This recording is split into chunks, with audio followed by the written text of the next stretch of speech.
One of the things I love most about the Nintendo Switch is the portability it brings, not just to the big AAA titles, but also indie games. And that's what we have here with Quest of Dungeons for the Nintendo Switch.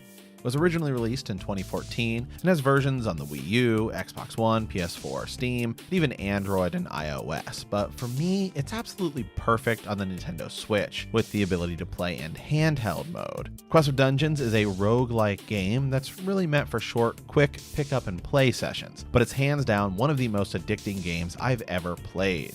You can choose between 5 characters, all of which are your typical RPG types: a warrior for high defense and physical attacks, a wizard for magic, an assassin with a bow, and a shaman who is sort of an in-between of a wizard and a warrior. You can even play as the Necrodancer from Crypt of the Necrodancer, and she has a very unique style, which is definitely a fun bonus to the game. The game also doesn't take itself very seriously. For its plot, it's an evil Dark Lord who steals the light in the world and traps it into a lantern, and the heroes decide it would be best if one of the characters went alone. You're even greeted with a funny cutscene as the heroes decide who will go into the dungeon.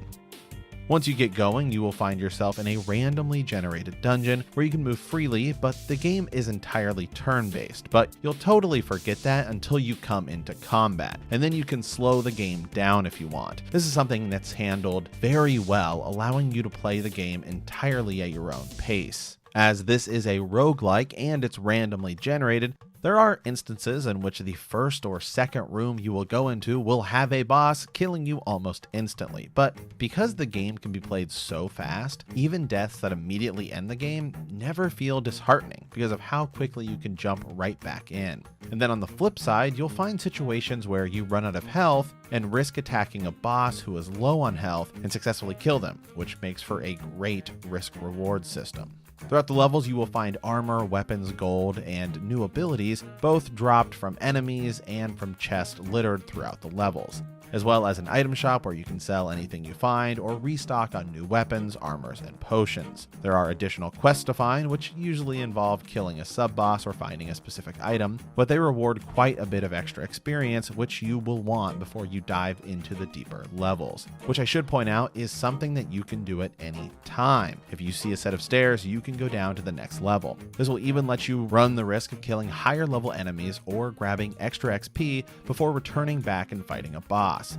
There are portals which will let you teleport throughout the levels, making backtracking much easier and less time consuming. The graphics and soundtrack have that 16-bit feel to them and nothing looks out of place. I will say the soundtrack feels the same on every stage, and while it isn't memorable, it does add to the overall vibe of the game.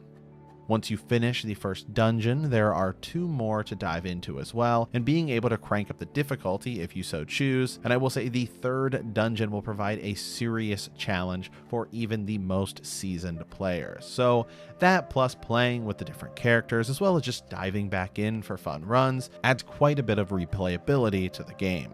In the end, it's a fun pick up and play game that lends itself perfectly to the idea of the Nintendo Switch. Play it on your TV, play it in handheld mode, and even though it's on other platforms as well, it's definitely the version I would recommend. And if you are looking to play this today, it's on just about everything, as I stated before, and goes for around $5 on Steam and $9 on Switch. If you like this episode, be sure to hit that subscribe button or check out our podcast on iTunes or come hang out on Twitch. We'll see you next time, and as always, thanks for watching.